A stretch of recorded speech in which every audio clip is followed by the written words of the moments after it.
Que hora, New Zealand, que hora, Brasil, que hora, mundo. Hoje eu tô nesse formato um pouquinho diferente que vocês não estão acostumados a me ver, porque eu estou no estúdio da Free FM. Pois é, e é porque nós temos convidadas muito especiais hoje e eu quero que vocês recebam com muito carinho, já vou explicar por quê. Mas imagina só, se você está com as suas crianças num sistema de ensino, por exemplo, que elas possam pensar, elas possam não só aprender a ler, escrever, fazer conta, mas de repente refletir. Por que eu estou fazendo isso? Será que não tem uma forma melhor de fazer? Eu gostaria de conversar com o professor. Quero, de repente, ter um grupo de estudo, grupo de discussão com os meus amiguinhos. Sim, nós temos isso aqui na Nova Zelândia, mas sabia que muito disso, dessa forma de ensinar, não só assim, professor fala e aluno recebe.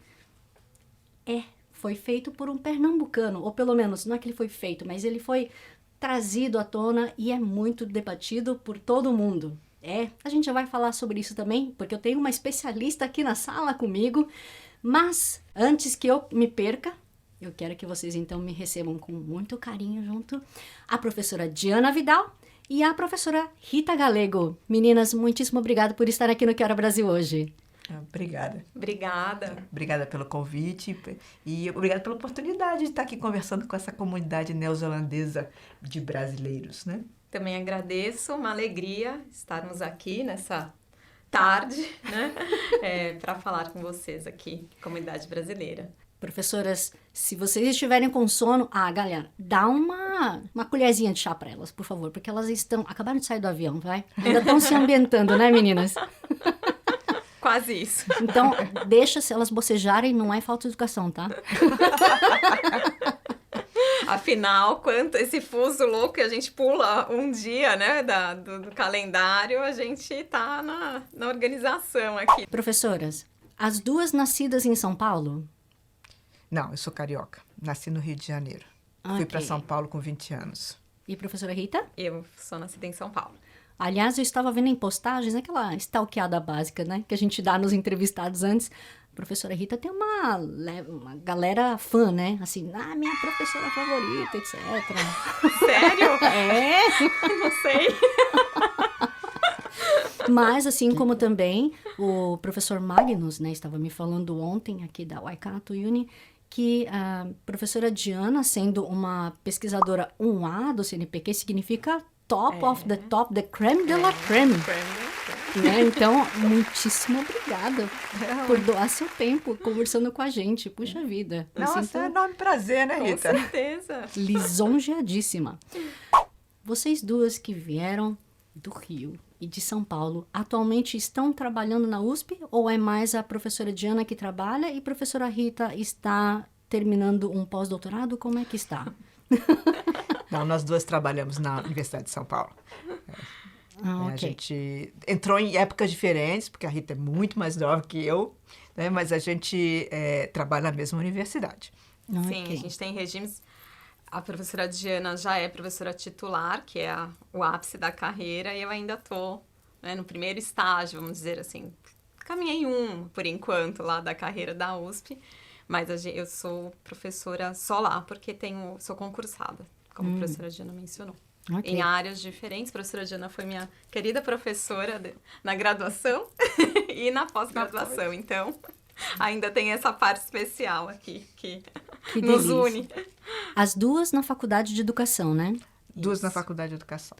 Mas, professora Diana, você estuda a história da educação, é isso? Sim, a minha especialidade é a história da educação, particularmente do final do século XIX até o início do século XX. Eu pego, de fato, entre 1870, 1930, 1940, que é o período em que se estrutura o sistema educacional brasileiro. Então, é esse momento final do Império, o inicial da República, é que a gente vê como que vai se organizando, que a gente depois vai ter como um sistema educacional. Criação do primeiro Ministério da Educação e Saúde, enfim, toda uma discussão que leva a esse desenho que a gente tem hoje. A gente vê em muitas postagens, inclusive tá virando até meme, né? As pessoas falando assim, eu vou ter dó dos professores de história quando tiverem que explicar essa época que a gente tá passando agora. E eu, sinceramente, tenho dó mesmo. E eu fico pensando de profissionais como vocês, que têm que pensar no método de ensino para esses professores que estão vindo, de certa forma, despreparados para tratar dessas crianças, né? Ensinar esses alunos que vêm de uma forma polarizada, agressiva. É complicado, né? Você não tem recursos, nem financeiros, nem talvez mentais, emocionais para lidar com isso e de repente ter que ensinar essa criançada, não é mesmo? Olha, a formação de professores hoje no Brasil, ela é muito diversa, né? Acho que o componente dela é diversa. Então, hoje a gente tem uma forte presença, não só do sistema privado na formação de professores, como da educação à distância. Então, um pouco um resultado da pandemia, mas isso já é um movimento que vem anterior, né, que vai levando cada vez mais esses professores que querem fazer pedagogia, ou como primeira graduação, ou como depois uma formação continuada, a buscar as aulas em remoto, né? A gente hoje, nas licenciaturas em geral no Brasil, 87% dos nossos professores de licenciatura, seja pedagogia e as licenciaturas nas demais disciplinas, são formados em educação à distância. Desses, apenas 16% aproximadamente nas universidades públicas. Então, assim, é um enorme contingente de professores que tem a formação à distância e uma formação à distância que é muito desigual. Então, você tanto tem uma formação à distância que é mais estruturada, como você tem uma coisa que é muito mais leve, muito mais, enfim, frugal, digamos assim, né? E isso, obviamente, tem impactos na atuação em sala de aula. Então, formação de curto tempo, às vezes 3 anos, né?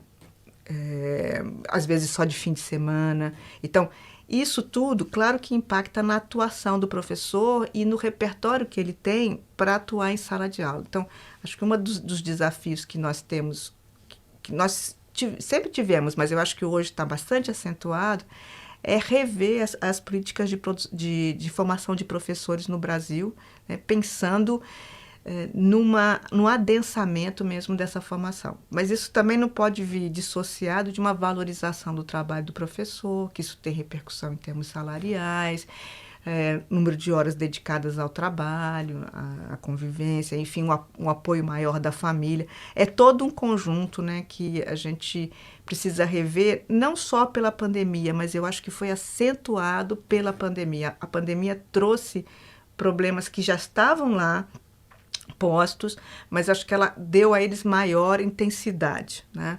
Não só deu maior visibilidade, como deu maior intensidade. E isso eu acho que é o maior desafio, um dos maiores desafios que nós enfrentamos hoje.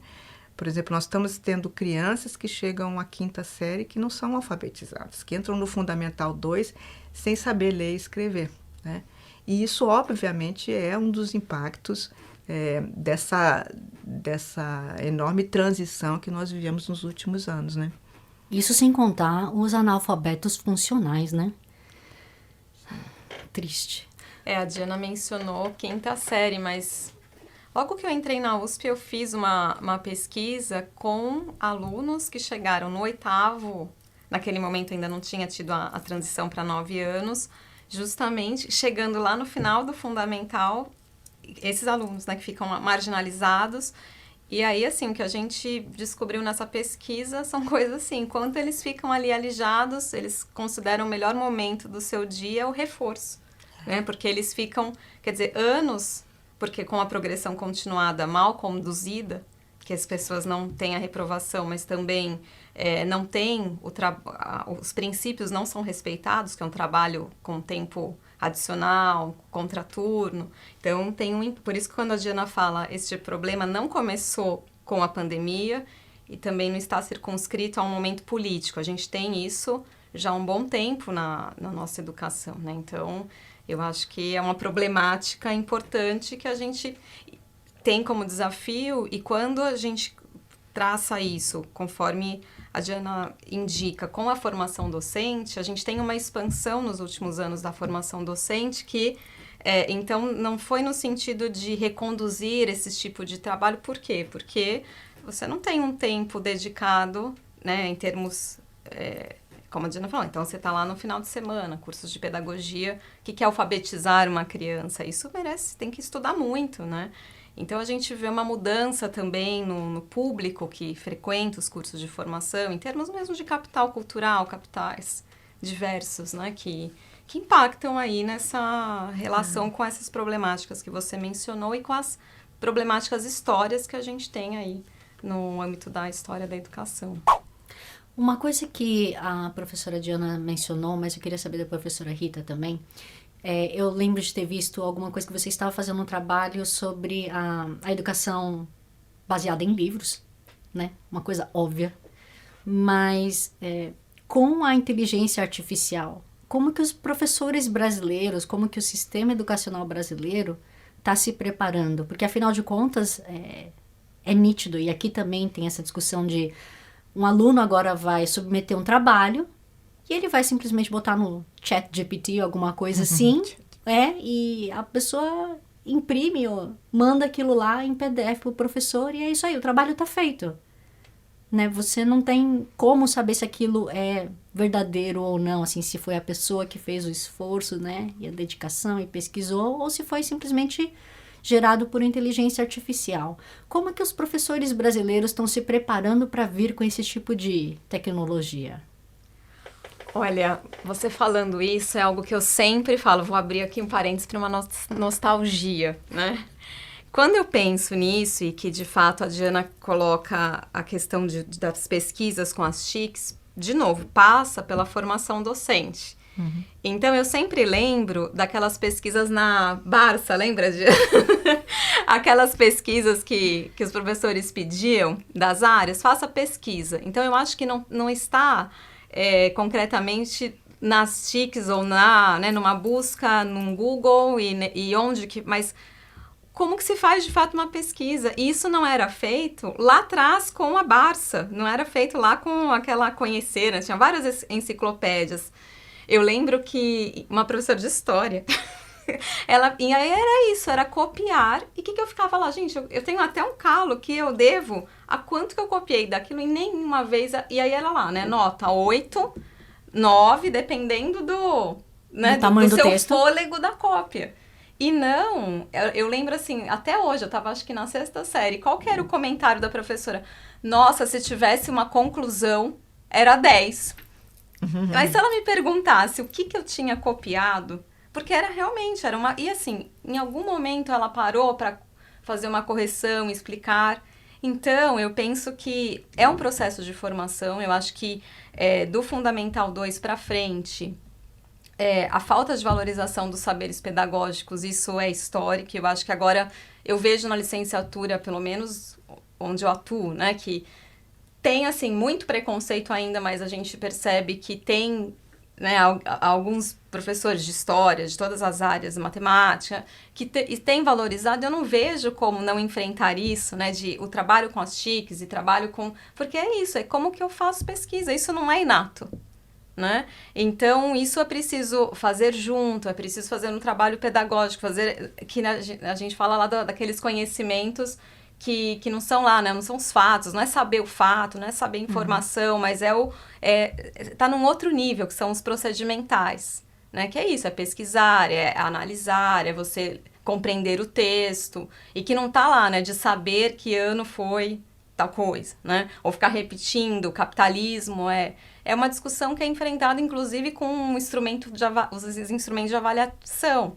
Então, não é o problema ter prova ou não, que é um outro exemplo que eu dou, mas é uma prova totalmente de memória, né, que só é memorização e reprodução de uma informação que você não está entendendo nada, ou é uma prova que vai reverberar de alguma maneira para a aprendizagem, vai ser discutida, você vai voltar, vai refazer. Então, percebe que o que você trouxe é muito importante, porque a gente revisita aí algo que na formação docente é preciso enfrentar, que é a função das diferentes atividades, porque agora a gente está falando lá, né, desse acesso, que eu acho ótimo. Até falei para os alunos, olha só que bom, na aula, às vezes eu aciono o celular, faz uma pesquisa imediata para movimentar a aula, mas... não basta só dar informação, mas qual é a fonte? Mas eu faço isso em sala, mas peraí, você viu de onde que é? É diferente pegar lá na nossa área, né, de uma nova escola, do que pegar um artigo científico. A gente está falando de fontes com natureza completamente diferente. isso que a gente faz quando a gente tem uma formação, é preciso fazer lá na educação básica, da educação infantil até o ensino médio. Então, enfrentar aí, é isso, é a didática, é o tratamento, né, de tudo isso, a concepção pedagógica, a concepção de aprendizagem. Porque isso da reprodução, da memorização, está muito presente ainda. Né, de que você faz lá para dar um pontinho na nota, né, na média. Isso não tá, por mais questionado que seja, as pessoas continuam reproduzindo, né, essa mecânica. E aí, quando o aluno traz uma coisa copiada, o professor ele está interessado em vamos lá, vamos dar um ponto aí por entrega. Não vou nem criticar, né, quer dizer, aí são camadas de análise, né, mas eu acho que é possível fazer um trabalho em sala de aula, né, com esse tipo de debate, pegar um texto copiado, ver, e não por nota, né, para realmente estruturar aí a relação dessas crianças com o conhecimento, né, pela compreensão, né, e isso, o trabalho com as TICs é maravilhoso, porque o que você expande, mas não é só isso, é levar também materiais impressos, os livros, né, então eu acho que é essa relação com o conhecimento que está em questão aí, né? E onde que se discute isso? Nos cursos de formação docente, nas metodologias, né? Que aí entra também o questionamento de saber se é uma informação real. Justamente, né? As fake news, né? Também tem muita data errada, então eu sempre falo para os alunos, mas espera aí, você está vendo? Compara, né? Que eles falam, se você não tem o conhecimento, você não valida a informação. Então, comparar as fontes, dependendo da área, né? Então, é um trabalho, outro que não é ficar ali, né? Dando um monte de conteúdo aleatório, mas é trabalhar nessa perspectiva, né? Comparativa, e é muito atual também para os alunos. Olha a importância de um trabalho dessa natureza. Uhum. Inclusive, uma coisa que você mencionou agora, Rita, é lição de casa e prova. São duas coisas que aqui na Nova Zelândia, pelo menos até o intermediário, não se tem. Ou é muito raro. Queria saber de vocês. Será que o sistema de ensino daqui, que é tão diferente, qual o ponto de vista de vocês em relação a isso? Será que a gente precisa mesmo de uma lição de casa, de uma prova? Ou você tem como acessar esse nível do aluno de uma outra forma? Porque aqui, por exemplo, a gente tem a cada bimestre para semestre uma reunião com o professor e ele vai te falar assim, olha, seu filho está mais ou menos numa banda X ou Y de conhecimento, o esperado é que ele esteja sabendo disso, ele está dentro ou está fora, está acima ou está abaixo. Mas é isso, não é que você vai ter uma nota. Uhum. Mas veja, ó, isso tudo, essa questão da lição de casa, né, do trabalho em casa, enfim, homework e tal, isso tudo depende da extensão do período de escolarização. Então, a escolarização hoje no Brasil, e a gente já tem várias escolas que trabalham em educação em tempo integral. Mas a gente tem muito poucas que trabalham nesse sentido. Então, a gente tem, mas elas não são o padrão da rede de ensino. Então, você tem um número de horas passados na escola que ele é bastante reduzido. Então, quando a criança fica 7 horas na escola, você não vai dar para ela chegar em casa e ainda fazer trabalho de casa, porque ela não tem sentido. Ela já ficou um período largo na escola. Agora, quando essa criança fica 4 horas na escola, muitas vezes é importante fazer uma complementação desse trabalho, né? Claro que isso supõe aquilo que a Rita falou, né? Supõe que a família participe também disso, porque a família funcionaria como uma extensão do trabalho realizado na escola. Então, essa acho que é uma primeira camada, né?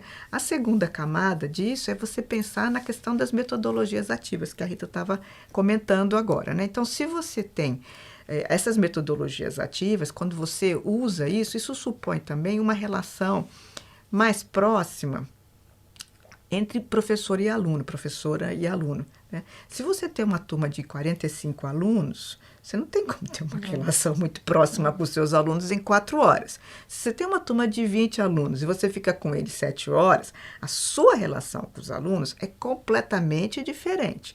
Então, é muito mais fácil, isso a Rita tinha comentado antes sobre a questão do ciclo, né, que foi implantado de maneira incorreta ou não adequada nas redes públicas, né? Por que a Rita está falando isso? Porque a concepção do ciclo era que o professor iria acompanhar a criança e atender o ritmo de aprendizado. Então, por exemplo, eu não teria o conteúdo do ano, do primeiro ano, o conteúdo do segundo ano, eu teria o conteúdo do ciclo, 3 anos. E neste ciclo, por exemplo, a criança pode avançar mais em matemática no primeiro ano, ou avançar mais em linguagem no segundo ano, e em ritmos diferentes, no final do ciclo, ela teria alcançado o que a gente achava que era o rendimento necessário para aquele ciclo, mas não circunscrito a um ano, ao segundo ano. Ah, não, essa matéria já foi do ano passado. Não, essa matéria. Mas para você fazer isso, você precisa de um trabalho, você precisa de um professor que seja 40 horas numa escola. Então, você não pode ter professores que dão aula numa escola de manhã, numa escola na outra de tarde, depois na outra escola de noite, ou que saia no período. Você tem que ter um professor que acompanhe a turma. E você tem que ter uma turma com um número reduzido de alunos, para o professor poder fazer esse trabalho individualizado dentro de um grupo. E você precisa que esse trabalho, que essas horas sejam, que essa escolarização tenha um período alargado, para você poder desenvolver não só conteúdos que são acadêmicos, mas você também desenvolver as outras habilidades, né? Habilidade artística, a música, né? O trabalho corporal, etc. Então, assim, comparar sistemas, quando a gente para comparar sistemas, a gente tem que colocar em cima da mesa uma equação que é muito mais muito mais complexa do que um elemento do sistema isolado. A gente tem que pensar como que aquele elemento funciona na cadeia constitutiva daquele sistema, né? Então, é preciso ou não fazer trabalho em casa? Não sei. Prova, um pouco. Porque tudo isso está dentro do que a gente chama hoje de um ecossistema, né? Esse ecossistema é que vai dizer como é que ele funciona, para a gente poder comparar entre sistemas diferentes com maneiras distintas de lidar. A gente fala muito em metodologias ativas hoje, mas é muito difícil para os professores operarem com metodologias ativas, porque isso supõe interdisciplinaridade, isso supõe tempo de construção, né? E nem sempre é alguma coisa que a gente consegue fazer dentro do espaço-tempo da escola. Tempo é a especialidade da Rita. A Rita fez um doutorado sobre tempo escolar. Aliás, um doutorado belíssimo sobre tempo escolar, né? Então, assim, pensando o tempo escolar no século XIX. Né? Então, tempo é uma coisa importante, porque a relação, depois até acho que a Rita pode complementar, mas a relação entre o tempo escolar e o tempo social, ela é sempre uma relação conflituosa. Foi conflituosa no século XIX, é conflituosa no século XX. Hoje, por exemplo, a gente tem grupos no Brasil que defendem a escolarização doméstica, a homeschooling. Homeschooling não deixa de ser também uma discussão entre o tempo social e o tempo escolar. Como que o tempo escolar interfere no tempo social, como o tempo social interfere no tempo escolar. Só para pegar um exemplo, e eu vou parando por aqui, quando a gente tira férias hoje escolares, a gente fala, puxa, a gente só viaja na alta temporada. Certo, porque as férias escolares condicionam a alta temporada. É porque é ali mais quente ou aquele período é mais frio que eu não vou ter as crianças em sala de aula. E como esse é o período que as crianças não estão em sala de aula, eles se transformaram em alta temporada para o turismo, porque é quando você tem mais gente circulando. Então, isso é só um exemplo muito pequeno, né? Mas quando a gente olha historicamente como que o comércio começa a funcionar em função da escola, da merenda escolar, os ônibus, o transporte público, tudo tem. E esse tempo, ele é um tempo de disputa. Classes populares precisam da escola pública no Brasil porque elas precisam que as suas crianças estejam num ambiente seguro para poderem trabalhar. Tempo social, tempo escolar. Então, a questão do tempo, né, que acho que é a questão fulcral que você trouxe, ela é sempre um objeto de disputa, né? E disputa entre os grupos sociais. E equacionar isso, eu acho que é realmente conflituoso, né? Porque isso envolve a maneira como a família administra, a maneira como o Estado administra, a maneira como o comércio funciona, ou seja, toda a economia, né, também gira em torno dessa disputa dos tempos sociais, né? Tempo social e tempo escolar. Inclusive falando em tempo de aula? Por exemplo, aqui as crianças começam em torno de 8h30, 9 e vão até as 3 da tarde. É uma coisa clássica, mas assim, isso são 6 horas. Não, muitas escolas públicas começam só no período da manhã e outras só no período da tarde. Uhum. Então, essa eu acho que é uma questão econômica importante. Que daí lá, quando a Diana falou, né, do meu trabalho de pesquisa, mas no mestrado, eu peguei, também estudei o tempo, mas já no momento posterior, que já tinha a escola organizada, estruturada em séries. E aí eu acompanhei o momento que a escola foi na verdade, autorizado o funcionamento em 2 turnos e depois em 3 turnos. Isso. E essa é uma questão econômica. Porque, assim, aparentemente, porque entre as 9, as crianças também, lá no final do século XIX, início do século XX, eu estudei toda a organização temporal, horário de entrada e saída das crianças. Então, era assim, o horário escolar das 9, muito europeu também, né? Então, horário de verão, horário de inverno, então tinha mudanças nessas entradas. E elas saíam também, saíam para almoçar no meio do período. Então, assim, essa estrutura temporal que vai se construindo, ela vai sendo impactada com o aumento de demanda pela escola. Então, quando você vai tendo mais escolas e as crianças matriculadas, você vai começar a ter um problema. Mas onde eu coloco tanta criança? E aí, para o Estado, tem uma questão que então, aumenta o período. Então, não entra mais às 9. Então, a gente vai colocar as crianças entrando às 7, 7h30, 8. E aí é isso, são 4 horas, às vezes vai para 5 horas. E aí o prédio é um prédio que vai oferecer 2 turnos. E aí a discussão vai indo e em 1929 você tem o do que chama, né, de tresdobramento. Ou seja, você tem 3 turnos. Na educação infantil, os horários são muito loucos, porque é isso, das 7 às 11 e pouco, depois das 11 e pouco, às 3 da tarde, ou seja, aquele mesmo prédio, ele é ocupado por várias turmas. Então, para que construir mais escolas? Eu otimizo aquele espaço mexendo no tempo. Então, passa por uma questão importante aí, que é para o estado econômico, que eu preciso ampliar o número de crianças atendidas. Então, não é à toa, né, que... Então, esse número de horas, se a gente vai acompanhando ao longo da história, ele também vai modificando. As regiões que tem mais demanda, eu mexo, né? Porque a Diana mencionou, né, isso ou estado ou município. Cada município, a gente tem na educação básica, especialmente infantil e fundamental, a gente tem os municípios, né, o processo de municipalização. Isso. E aí municípios muito menores têm autonomia para organizar. Claro que tem a LDB, né, tem as diretrizes curriculares, mas você tem também essa autonomia para gerir aí algumas coisas. E a questão temporal é uma delas. Você tem que seguir, claro, carga horária, mas você tem muito ajustes no horário para compor aí, para atender a demanda próxima. Então, isso é uma discussão, né, que não é pedagógico que 7 horas as crianças estão melhores para atender, né? Eu sempre brinco e falo, não é nada... Aí eu descobri nessa pesquisa do mestrado, assim, nossa, não tem nada de pedagógico, que de manhã as mentes estão mais... Não, é que, na verdade, é uma forma de dar conta de demanda.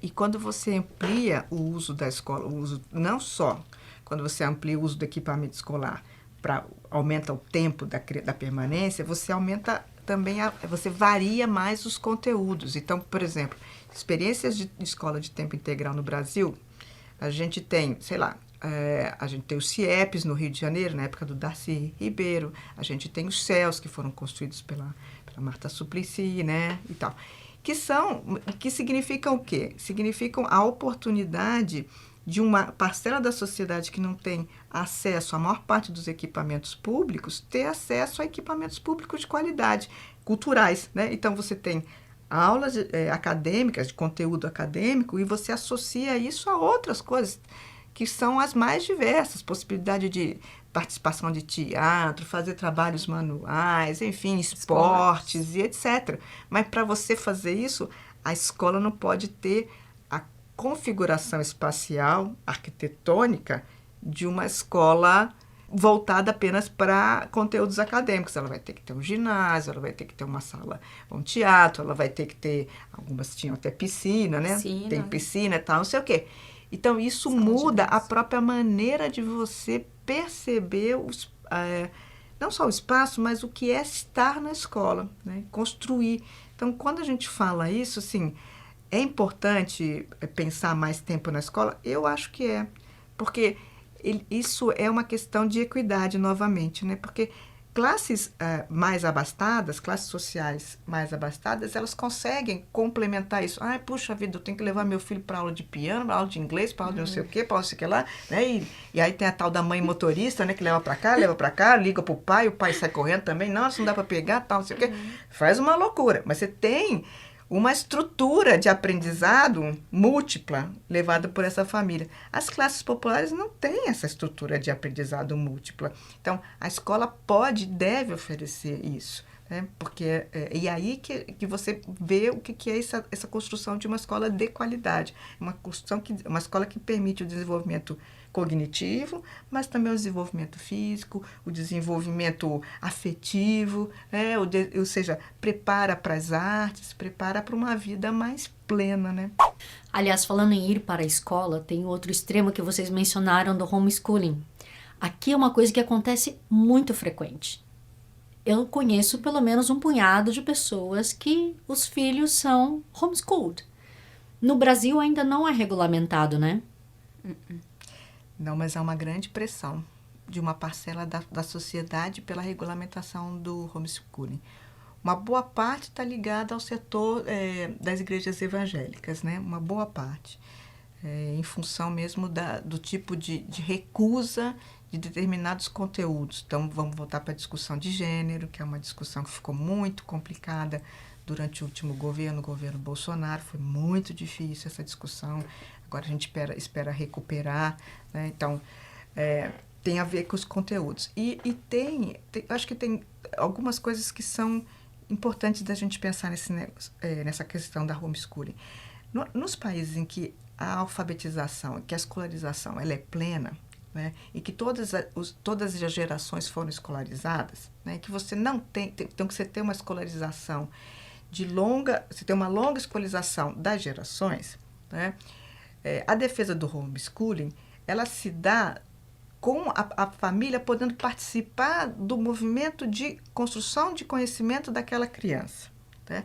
Em países como o Brasil, em que a escolarização ainda é uma escolarização frágil e que uma parcela significativa da população, ela é basicamente, ou ela tem uma básica alfabetização e ela tem uma formação ainda de nível fundamental, quando muito, né? Se não fundamental 1, jogar isso para as famílias é pedir que as famílias realizem aquilo que elas não têm condição de.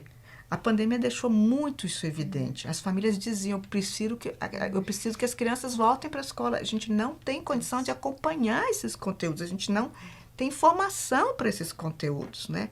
Então, acho que a conquista da escola pública para toda a população brasileira, ou seja, equipamentos, escola pública para toda a população, ela é muito recente, ela é da década de 90. A gente tem em torno de 30 anos em que a gente conseguiu oferecer escola pública para toda criança em idade escolar. A gente ainda tem o passivo de educação de jovens e adultos, mas a gente hoje tem equipamentos públicos para todas as crianças em idade escolar.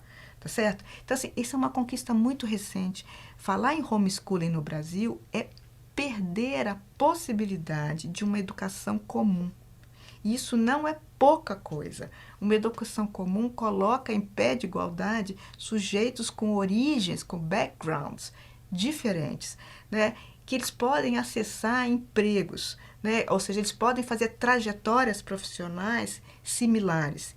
Se eu não consigo oferecer uma educação comum, eu, de fato, condeno determinados setores sociais. Claro que você vai ter sempre um ou outro que escapa, né? Porque isso sempre acontece. Mas se você condena setores da sociedade a determinados tipos de carreiras, trabalhos profissionais e tal, e você promove esta dominação que se dá, além de tudo, de uma dominação econômica, uma dominação cultural. Então, é muito complicado falar em homeschooling no Brasil. Eu acho que é diferente falar em homeschooling em outros países, porque você tem aí uma outra estrutura. No caso do Brasil, hoje, defender o homeschooling é defender a desigualdade. É defender a desigualdade de oportunidades, a desigualdade de formação, a desigualdade de trajetórias, e é condenar parcelas da população a empregos, ou seja, é não dar a eles a chance de fazer uma trajetória diferente. Né? Queria complementar, acho que é bem bacana essa perspectiva das trajetórias e pensar nessa perspectiva do quanto da inclusão e da equidade que a Diana está mencionando. Mas daí a gente também pensa na função social da escola. Isso. Porque daí, se a gente vai só pelo acesso a um conhecimento formal, a gente pensa que a escola, eu quando defendo a escola, a Diana está defendendo a instituição escolar, é que ela faz muito mais do que isso. É um lugar de interação social, de conhecimento das diferenças, da valorização da diversidade. É aí que você se depara com outras religiões, com outras etnias. Então, é um espaço em que você pode acirrar isso, mas que você também pode promover uma inclusão real e uma mudança, né? Pensando não numa utopia, assim, mas é ali que você pode promover trabalhos pedagógicos e essa escola promovendo aí essas vivências, né? Um trabalho sério aí nesse sentido, intencional, e aí até se deparar. Agora, você isolar esses sujeitos na família, você está ali entre iguais, né? Quer dizer, que você está com a sua cultura, né? Com aquele gueto, né? Na sua bolha, com a religião conhecida, com a sua etnia, com aquele conhecimento, né? Restrito. Então, com os estereótipos, e a escola ela pode fazer isso, ela desconstrói muito, né? Mas eu também penso no outro lado, Rita. Por exemplo, uma das famílias que faz homeschooling aqui, conheço pessoalmente, é uma mãe brasileira e ela tem 3 filhos. E ela, infelizmente, teve que optar por homeschooling porque as crianças estavam passando por um bullying muito acirrado. A questão do homeschooling, ela é mais complexa, né? Ela é bem complexa, como você está trazendo. Porque, uma coisa é você manter a escola comum como um lugar, inclusive, de proteção. Porque você está falando das pessoas que recusaram a escola comum para se protegerem, mas, por outro lado, o que a gente percebe também no Brasil é que a escola comum ela é um lugar de proteção da infância. Quantas crianças são abusadas em casa pelos pais? E é a escola que identifica. Quantas crianças estão sofrendo privação de alimentação, né? Privação de atendimento, de afeto, etc. E é a escola que identifica. Privação de acesso a médico, é a escola que identifica. Então, assim, não é uma questão simples de resolver. Né? Pois é. Não é uma questão simples de resolver. Mas, por outro lado, é importante a gente ter clareza que a escola também pode ser um ambiente de proteção. Ela não é só um ambiente de violência. Esses recentes ataques às escolas no Brasil, eles têm levado muito a essa discussão da escola como um ambiente também, um ambiente pouco protetivo, né? E acho que isso é uma grande ameaça a uma conquista, porque é uma conquista muito recente da escola comum no Brasil. Então, assim, é uma grande ameaça, é uma pena que a gente esteja vivendo isso. Porque valorizar a escola, no caso brasileiro, no caso da desigualdade que nós temos no Brasil, é fundamental.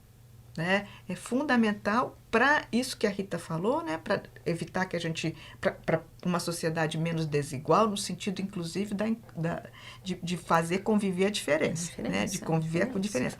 No sentido de protetivo, porque a escola pode identificar a criança que está sendo violentada em casa, a criança que está sendo abusada em casa.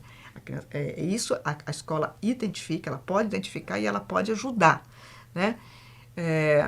Agora, você pode ter um ou outro caso, né? No Brasil, por exemplo, você tem casos de homeschooling. São pessoas que fazem todo um processo, né? E aí elas são acompanhadas pelo Estado, você tem casos. Mas aí não é uma política pública de homeschooling. É uma questão pontual que é decidida, que é defendida pelas famílias, com acompanhamento do Estado e etc.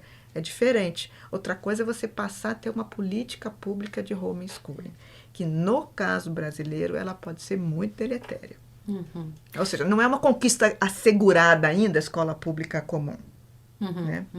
E penso só rapidinho, esse lugar, esse deslocamento que quando a gente faz, né, estrangeiros, aqui essa aceitação da diferença, então a gente vê aí um trabalho, e claro que isso é um tema, esse é um tema complexo de como que alguém diferente, pessoas aí que, a gente está vivendo isso, a universidade está recebendo e a escola básica vem e vai chegando na universidade, como que a gente, esses tratamentos, né, então a gente tem aí a questão do gênero como algo bastante complexo agora para as escolas, mas eu penso que o isolamento ele não contribui para a aceitação. Isso. Acho que o trabalho ele tem que ser ao contrário. Na verdade, a gente tem um trabalho ali de formação, a gente acompanha, a escola de aplicação tem um projeto sobre gênero e sexualidade.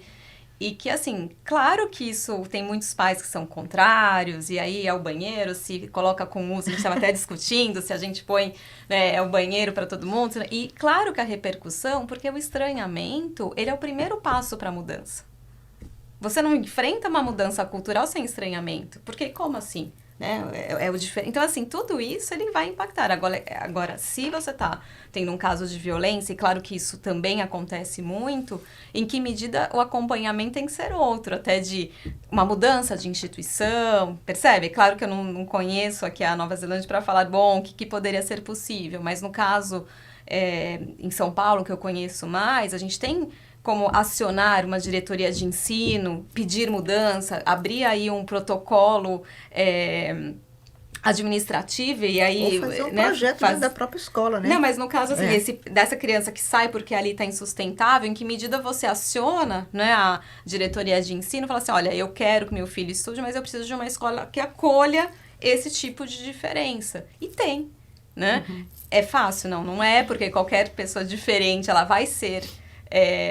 olhada, estigmatizada, mas eu penso que esse convívio ele é muito fértil para justamente, assim como com as crianças com deficiência, né, com algum tipo de deficiência. Então, quando você, no primeiro momento, quando começou esse processo, né, é um desafio pedagógico, é um desafio, mas em termos inclusivos, em termos de você pensar para além da educação, né? Alguém que você, olha, tá lá no cinema, que tá no teatro, que anda na rua, quer dizer, como que isso vai, como a Diana falou do tempo, né? Que você vai tendo um impacto, como que também esse processo educativo, para além dos conhecimentos formalizados, das áreas, isso tem um impacto também no convívio, do respeito, quando você sai aí, né? Nos ambientes de trabalho, como a Diana mencionou lá na frente, então... Você ficar lá no seu mundo, a possibilidade discriminatória, né, de você não conviver com a diferença, eu acho que ela é muito mais problemática.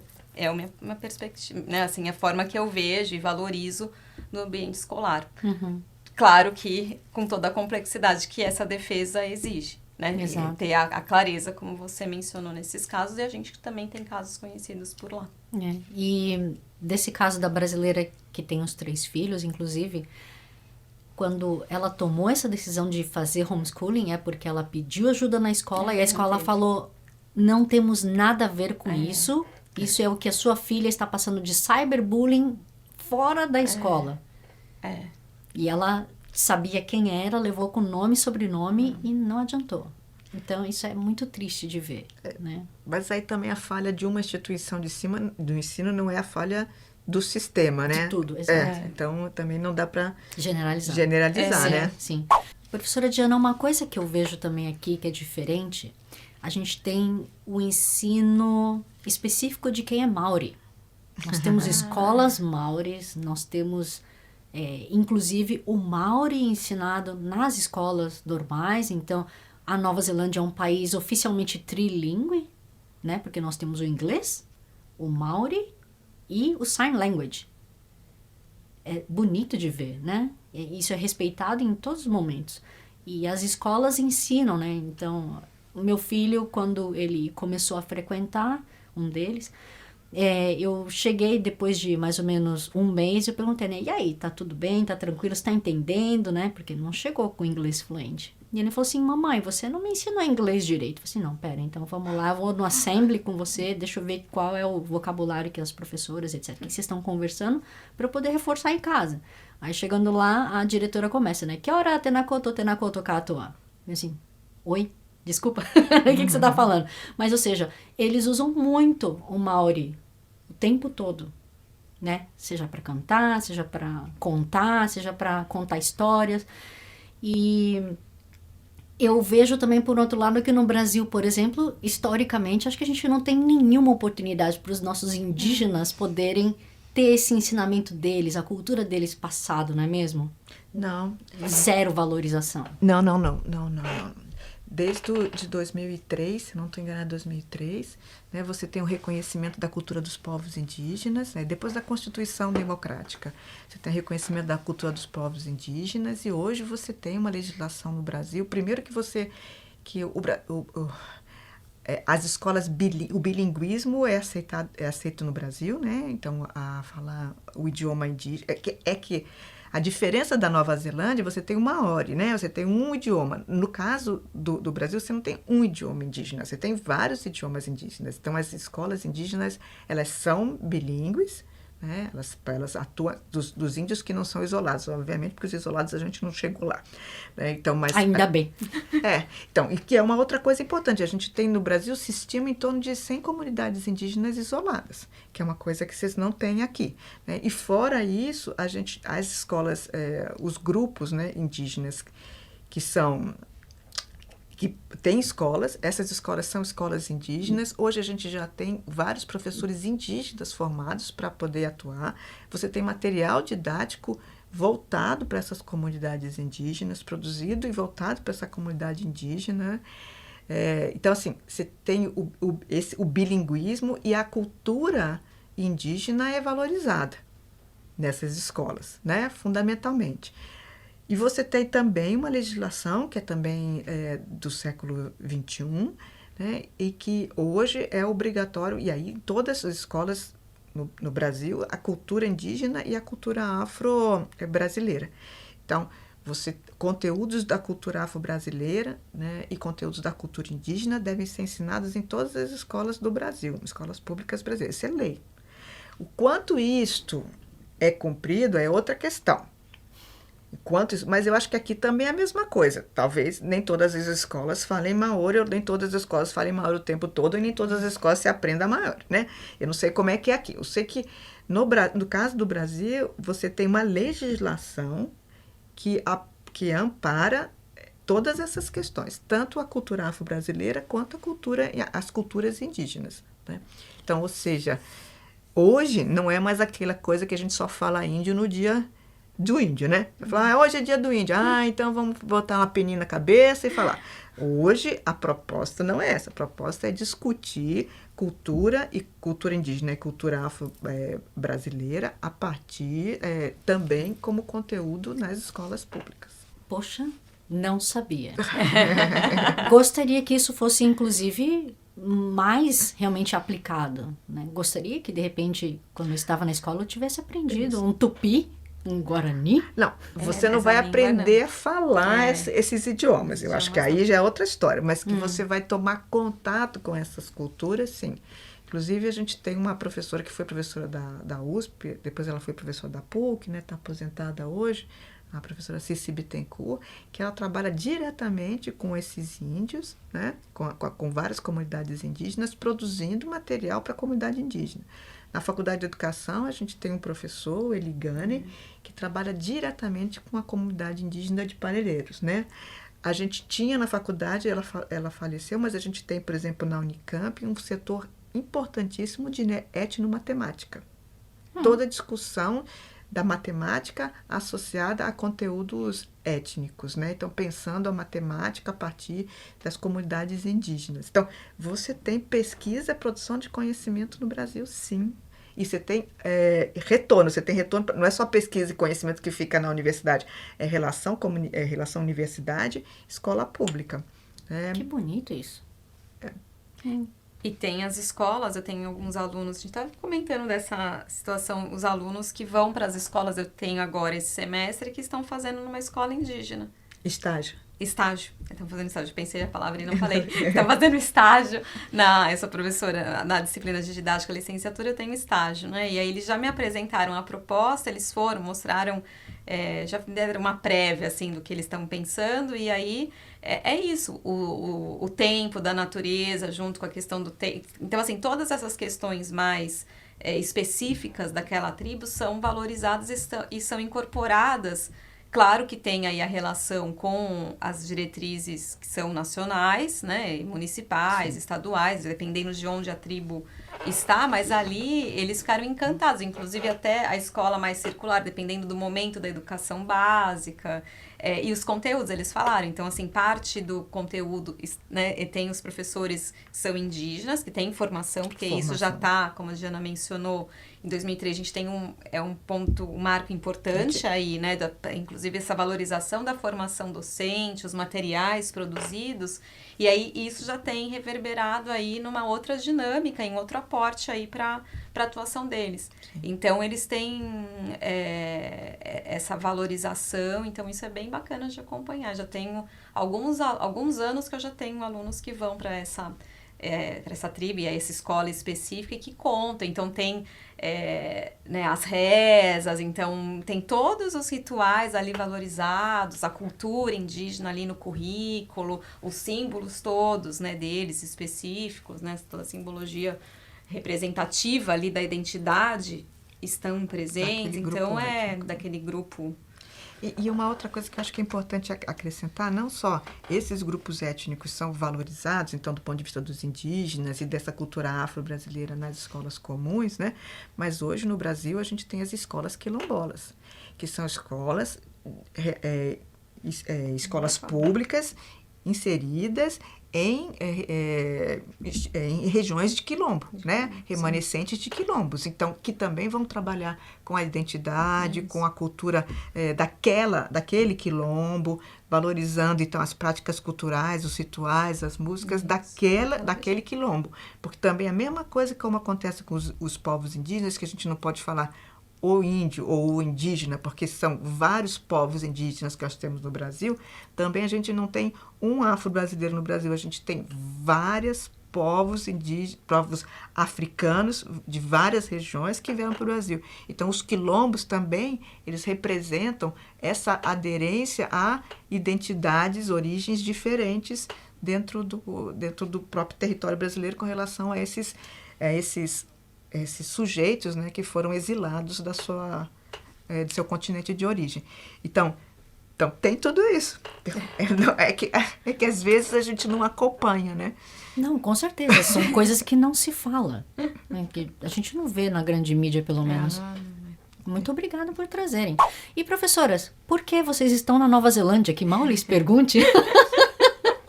Depois de 1 hora de conversa, ela chega e joga assim, por que você está aqui? A gente tem um projeto financiado pela FAPESP, pela Fundação de Apoio à Pesquisa do Estado de São Paulo, de essa colaboração bilateral entre Brasil e Nova Zelândia na área de formação de professores em 2 vertentes, a formação atual e a constituição histórica da formação de professores. Então, é um trabalho colaborativo e comparativo entre essas 2 realidades, né? Então, a gente veio aqui numa missão de trabalho. Isso. Então, a gente está fazendo visitas às escolas, a gente vai apresentar, na quinta-feira a gente vai fazer 2 falas, né? A Rita vai falar sobre Paulo Freire, né? Eu vou falar sobre a escolarização no Brasil dentro desse ponto de vista, pensando a partir da interseccionalidade, né? Então, relação sexo, gênero, raça, etnia, geolocalidade, enfim, pensar a escolarização no Brasil desse ponto de vista, né? Mas a gente também tem feito contato com outros professores, a gente tem feito, na verdade é um trabalho imersivo, né? Preparativo para um outro trabalho imersivo que vai acontecer em junho no Brasil, quando então professores aqui da Nova Zelândia vão para São Paulo, para a Universidade de São Paulo, para fazer um trabalho semelhante e capitaneados aí uma parte disso pelo Genaro, o professor Genaro Oliveira que nos convidou, e dentro desse processo 10 alunos também da formação de professores aqui da Massey University vão para o Brasil para fazer esse mesmo processo imersivo de visitar escolas. A gente vai já pensando em levar escolas indígenas também para eles conhecerem, escolas que tem escolas sem muros, né? que a gente tem algumas também, eu mostrar algumas experiências que a gente tem em escolas públicas, sempre levando escolas públicas, hein? Experiências inovadoras de ensino em escolas públicas. Porque como a gente vem da universidade pública, o nosso compromisso é com a escola pública. Né? Uau!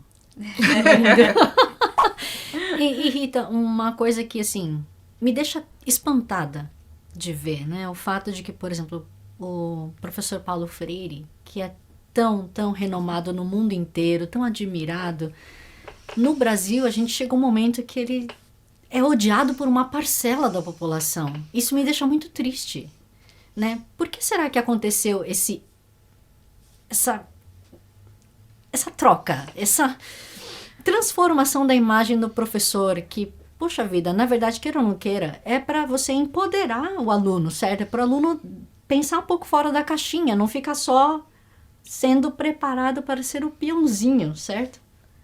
Então, mas essa parcela que você está identificando aí na sua cabeça, está interessada nesse tipo de prática escolar, né?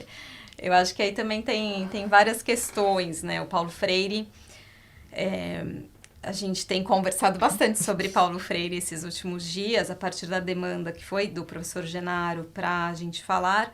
Eu não tenho, assim, a gente vê muito, com esse racha que a gente teve no Brasil, político, a gente também teve um racha que eu ainda não entendi qual Paulo Freire essas pessoas se referem.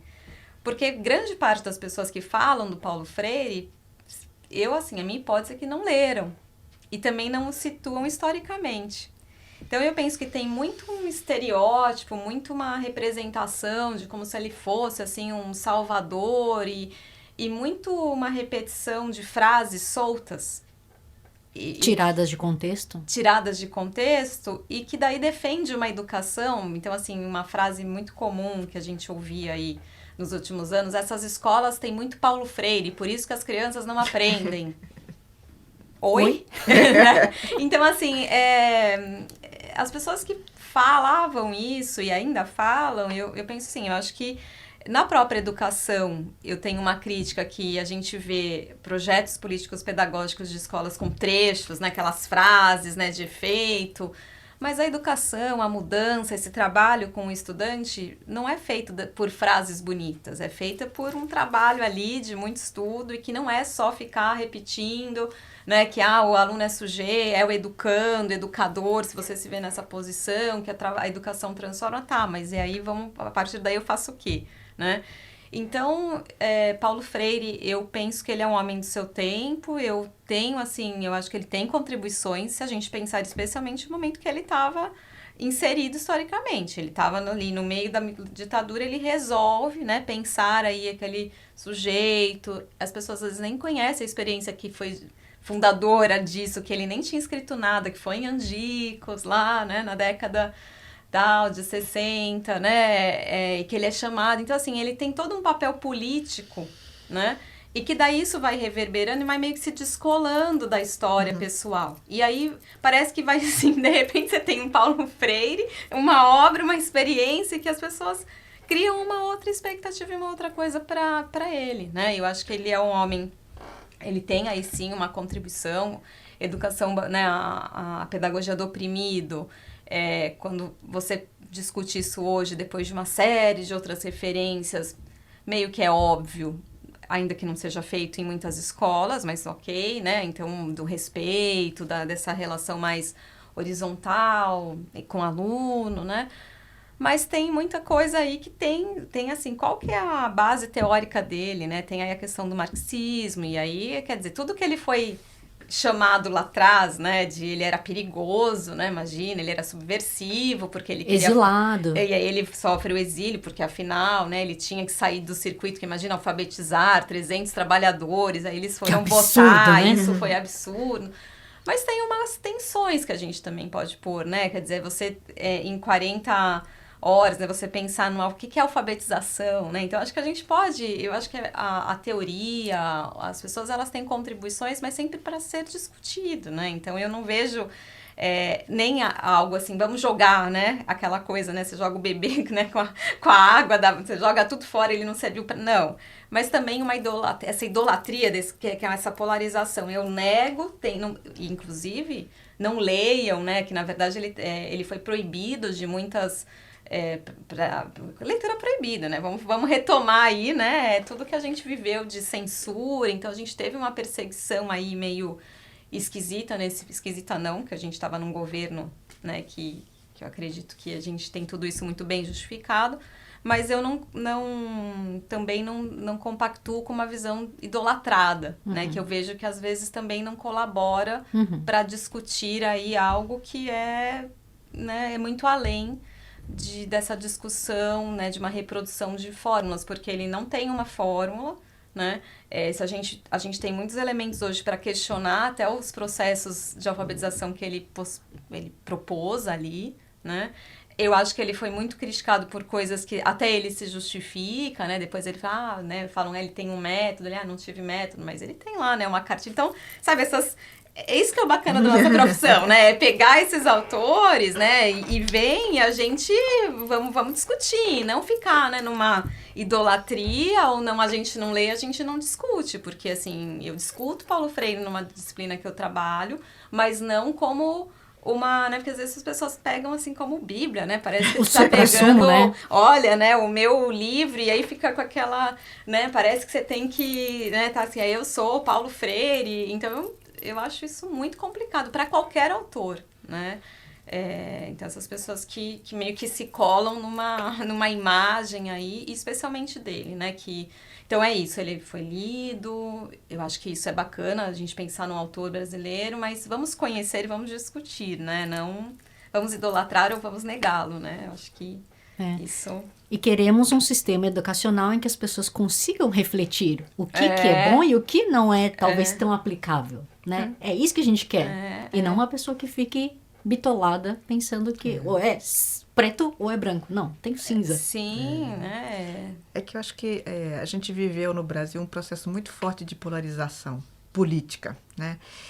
Entre direita e esquerda. E aí, algumas coisas assim, falam, é quase que como a gente estava brincando, né? Falar, esse aqui vai para cá ou vai para cá, né? Então, você não pode ir para cá, quer dizer, não existe caminho do meio, não existe outra perspectiva. Ou você é de direita ou você é de esquerda. Então, como houve também nesse governo passado um forte ataque aos professores, né, e principalmente à academia, né, as universidades brasileiras foram muito atacadas, então se fez uma espécie de colagem entre esquerda, universidade, Paulo Freire. Isso. Tá de um lado. Né? Isso. Né? E como assumidamente o governo anterior ele tinha por propósito uma revolução cultural, ele falou isso, o presidente falou isso várias vezes, né, que ele queria que o problema do Brasil era um problema cultural, né, e que precisava fazer uma revolução cultural no Brasil. Então essa ideia, né, então tudo isso que foi classificado como de esquerda precisava ser apagado, precisava ser negado, precisava ser destruído. A gente teve muitos casos muito estranhos na universidade brasileira durante esse período. Inclusive, quando a gente entrou, né, nessa vida de remoto, ensino remoto, de invasão de salas, de perseguição de professores no Brasil, de professores universitários que foram perseguidos, a gente tem casos muito estranhos que aconteceram nesse último governo, sim. Né? Então, associando tudo isso como se fosse quase que uma relação direta, né? E sem pensar nas especificidades do que estava sendo colocado, mas de fato separando o que é de direita e o que é de esquerda, né? E negando tudo que era de esquerda e valorizando tudo que era de direita, o que levou a coisas horrorosas do tipo valorização, por exemplo, de iniciativas neonazistas, porque eram de direita, negação de autores como Paulo Freire, porque considerados de esquerda, né? Porque de esquerda. Então, acho que isso foi um processo. E talvez essa seja a maior tarefa do novo governo, conseguir conciliar os grupos, né? Num país que está muito dividido, o mundo está muito dividido, mas o Brasil também está muito dividido, e conciliar, acho que é a maior tarefa, né? Até para a gente poder olhar e dizer, puxa, Paulo Freire, legal, gosto disso, não gosto disso.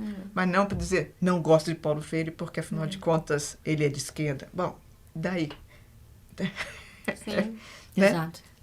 Tem verdade. prós e contras de dois lados. Sim, sim. Porque daí você nega, e ao negar, aí você não tem debate, né? Porque daí, assim, e mesmo quem não tá negando, mas quer discutir, esse grupo também faz assim, não, mas imagina, ele não tem... Aí a gente não pode criticar também, a gente não pode discutir o autor, você tem que só ficar numa situação de concordância, ou dessa reprodução, que eu acho muito problemática, ainda mais que gente, o que ele produz, essa experiência, ela é muito, né, o contexto de produção disso, e mesmo, né, teve a ditadura no meio, e para onde ele foi, os grupos que ele, com quem ele se filiou, então, assim, toda essa história, né, mesmo a formação do Paulo Freire é em direito à formação original. Exato. Né? Então, ele tem uma história que, tem um vídeo dele que tá até legendado em inglês, que ele mesmo assumiu, algo que a gente estava até discutindo, que assim, foi pela mulher dele, que era professora, era alfabetizadora, então assim, as pessoas às vezes nem sabem disso, né? Quer dizer, quem fala às vezes fala, parece que ele que aí foi lá, alfabetizou, na verdade ele foi chamado para fazer um programa lá, né? Para ele, quer dizer, ele estava lá numa posição política, ele teve a sensibilidade de conhecer aqueles sujeitos, mas ele tinha assim, né, um grupo que ele estava ali, né, interessado. Claro que era, né, tem toda a vertente marxista, tem toda a questão lá da Igreja Católica, ali um grupo forte que ele vai se atrelando e que tem um porquê ali. Acho louvável ele pensar, acho que muita coisa do que ele traz eu acho, assim, concordo inclusive, mas não dá para discutir de uma maneira assim, quase que... Passar pano em tudo, né? O que ele, na verdade, é o que ele justamente criticava, que era ver Paulo Freire de forma bancária. Então, você me fala do Paulo Freire, eu tô assim, depois eu só fico meio... Era o que ele criticava, não, a gente tem que discutir. Ele defendia a criticidade. E, claro, social, mas o que a gente faz quando a gente discute um autor é isso. É você não tomar aquilo como uma verdade, né? Você circunscrever as ideias. E eu acho que isso que é bom de discutir. Eu acho que a gente não pode ir para aquela negação, não. A gente não pode discutir Paulo Freire, né? Que esse governo quis... A Diana, acho que identificou muito bem, né? A gente foi colocado, assim, naquele grupo, né? Então, assim, quando juntou tudo isso, e aí, assim, eu apago isso, vocês... Tanto é que cortes nas verbas, né? A gente teve corte em pesquisa, cortes de bolsa, mudança nas agências de fomento. A gente teve um impacto importante do ponto de vista federal. Do ponto de vista federal, né? A USP, ela tá no âmbito aí estadual, mas a gente tem, né, os nossos bolsistas lá de pós-graduação, a gente teve esse impacto, mas por conta dessa lógica de colocar como esquerda, né? Claro, Paulo Freire não dá nem para inventar, porque nesse vídeo ele fala... Sim, eu sou socialista, né? E aí não dá para dizer, porque isso está gravado, né? Mas isso diz tudo e diz nada, né? Então, acho que é isso, pegar e colocar todo mundo da universidade como se tivesse um rótulo, e aí carimbar, né, as pessoas como se não tivesse nem nuance de percepção, é um desconhecimento da educação, da universidade, né? Como também se fosse universidade. E isso é diverso na USP, nas áreas... Se a gente for pensar nas 3 paulistas e aí se for pensar nas federais, então é um nível de generalização muito complicado, né? Eu acho que isso não... Professora Diana, o que você tem de planos e projetos agora para o futuro? Porque já é uma pesquisadora nível 1A, eu não sei, o céu é o limite e tal, mas... Também quero saber. Vamos lá, tia. Fora o sono do fuso horário que eu tô vendo que tá pegando. A Diana, ela sempre tem Arretada, coisas boas. arretada, diga. Não. Bom, primeiro eu queria só dizer que não era revolução cultural, é guerra cultural, a proposta do Bolsonaro, que eu lembrei agora. Mas, enfim, olha, a gente está com esse projeto importante aqui com a Nova Zelândia, né? Esse projeto, ele faz parte de um outro projeto maior, que é um projeto financiado pela FAPESP, que a Rita faz parte, mas faz parte um enorme, um contingente bastante alargado de professores das várias universidades de São Paulo, que é financiado pela FAPESP, é um projeto de longa duração, em que a gente tem feito uma discussão a gente faz uma discussão muito legal, que é em torno de 4 grandes eixos, né? Então, o primeiro eixo é a questão do livro, da biblioteca, pensando isso nos últimos 200 anos no Brasil.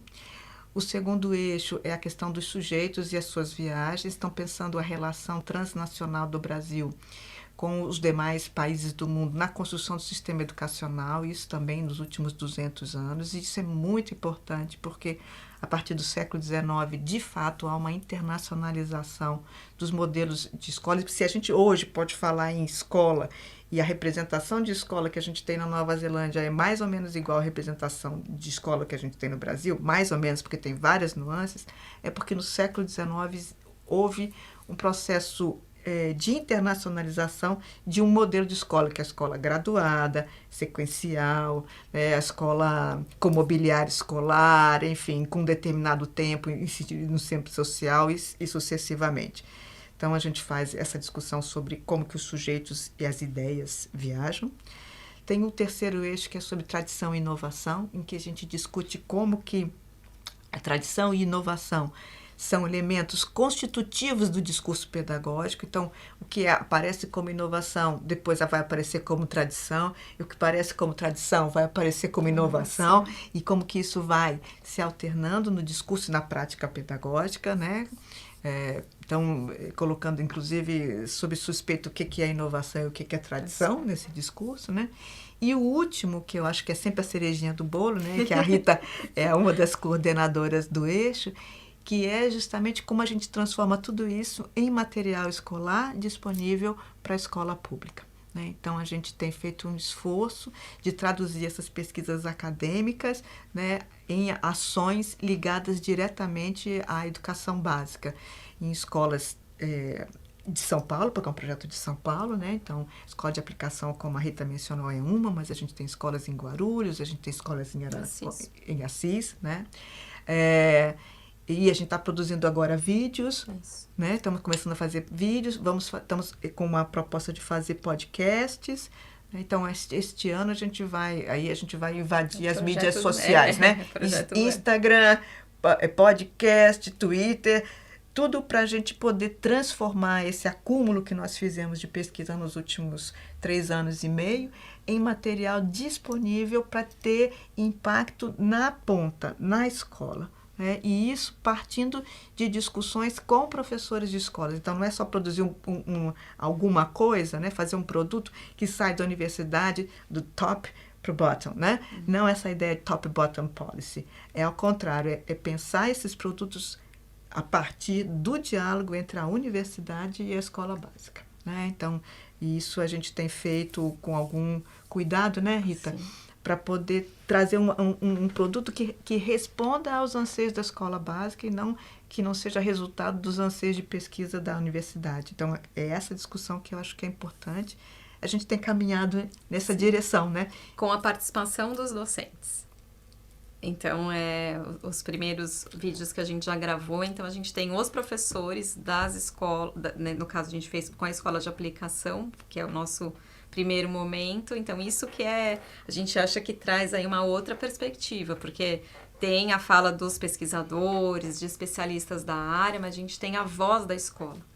Então, essa voz respeitada e valorizada, os projetos valorizados, porque senão fica, como a Gina falou, né? Como se fosse a gente trazendo, então tá, a gente pesquisa isso e vai, né? A gente que vai lá e conta, né? Dessas experiências, como pesquisadores e tal. Porque a gente também fez no eixo 4 tem feito o estudo primeiro dos projetos, para daí isso, no caso do eixo 4, a gente apontar aí nas escolas o que seria, né? Então, o eixo 4, a pesquisa é mais nas escolas atuais, e aí todos os outros eixos, com essas pesquisas mais históricas, também agora na colaboração. Então, a gente agora é a hora de, né, começar com esses produtos, que é bem bacana. A gente acredita que uma escola sem memória ela não consegue pensar. Ou seja, o passado ajuda a gente a pensar o futuro. Sempre. Claro.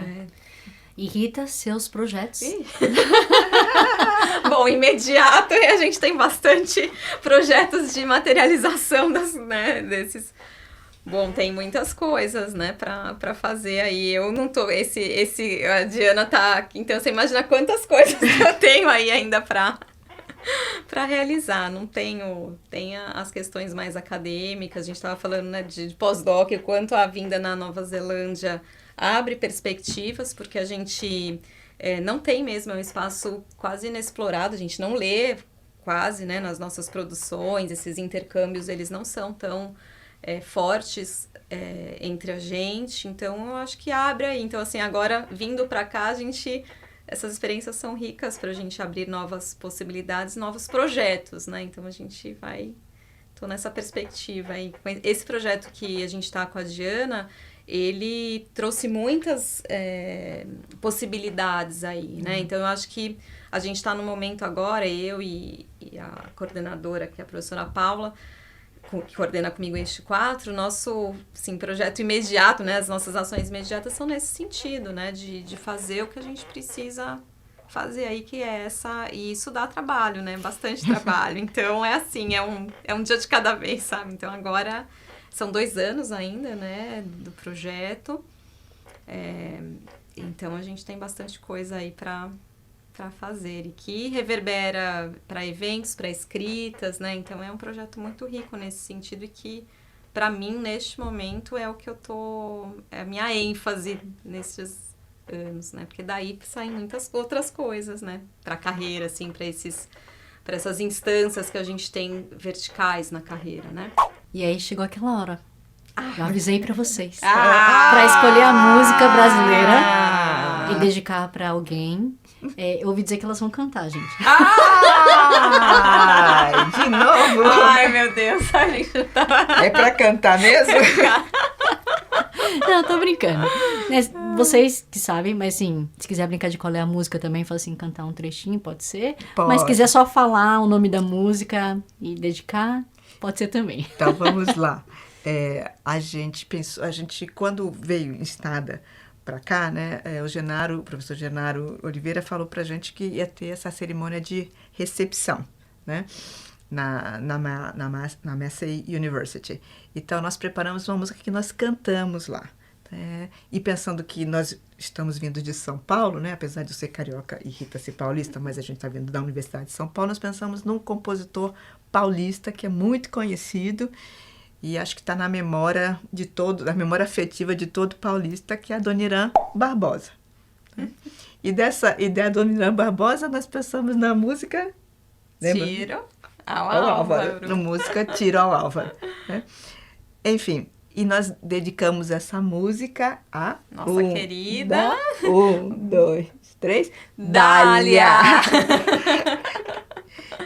Que é a filhinha do professor Genaro, que foi essencial aí no nosso ensaio, né? Então, a gente dedica a Dália.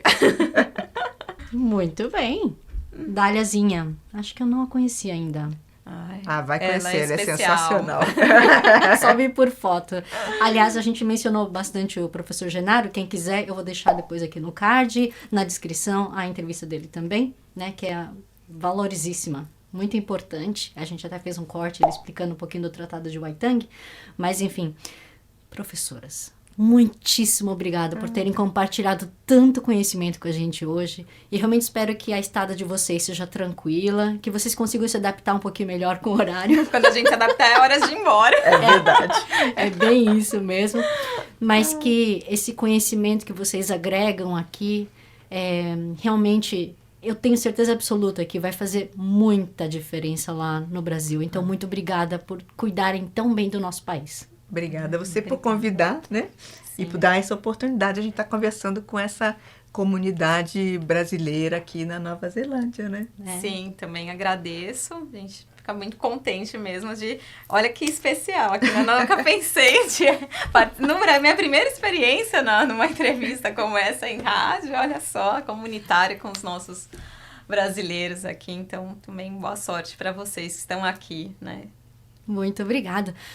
Bom, gente, como sempre, Eu deixo aqui o convite para vocês também, se vocês quiserem deixar aquele comentário, me diz aí o que vocês acharam na entrevista, se faltou alguma pergunta, né, alguma informação. Eu vou deixar o contato das professoras também, acho que o e-mail pode ser, né, de cada uma, da universidade, se vocês quiserem fazer pergunta diretamente para elas. Elas vão fazer aqui uma palestra na Massey University na quinta-feira, mas a entrevista vai um pouquinho mais para frente, então provavelmente quando vocês assistirem a entrevista ela já vai ter acontecido, depois a gente fala para vocês como foi, mas de qualquer forma, fica aqui então um convite para vocês olharem na descrição do vídeo do YouTube um pouquinho mais do trabalho delas, e se vocês quiserem também contar a experiência de vocês, o projeto Vender o Peixe, entre em contato comigo, que hora Brasil, Brasil com Z, eu tô em tudo quanto é mídia social, vai ser fácil de me achar, e como sempre eu não posso deixar de agradecer a Free FM, Vox Brasil, todas as rádios afiliadas que estão retransmitindo Quero Brasil. A todos vocês, meus queridos ouvintes, espectadores, um grande abraço. Kia kaha e kakiteano! Muito bom. Obrigada, viu? Obrigada.